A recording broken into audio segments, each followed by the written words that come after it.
1973 সালের এক সন্ধ্যা। মতিঝিলের ব্যস্ত রাস্তা তখনও পুরোপুরি ফাঁকা হয়নি। অফিস ফেরত মানুষের ভিড় মিলিয়ে যাচ্ছে ধীরে ধীরে। এমন সময় বাংলার বাণী পত্রিকা অফিসের সামনে ছড়িয়ে ছিটিয়ে অবস্থান নেয় 6-7 জন তরুণ। প্রত্যেকের হাতে স্টেন গান, পিস্তল আর মরণঘাতী গ্রেনেড। তারা এসেছে হত্যার মিশনে। লক্ষ্য বঙ্গবন্ধুর ভাগ্নে, যুবলীগের চেয়ারম্যান ও বাংলার বাণী পত্রিকার সম্পাদক শেখ ফজলুল হক মনিকে হত্যা।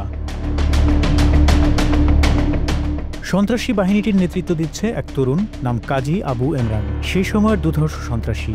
যতই সময় যাচ্ছে শেখ মনি অফিস থেকে বের হচ্ছেন না। অপেক্ষায় অধৈর্য হয়ে পড়ছে দলটি। ঠিক তখনই হঠাৎ করে রাস্তার দুই দিক থেকে গর্জন তুলে ছুটে আসে পুলিশের একটি পিকআপ। মুহূর্তেই ঘিরে ফেলে পুরো এলাকা। কিছু বোঝার আগেই নেমে পড়ে সশস্ত্র পুলিশ।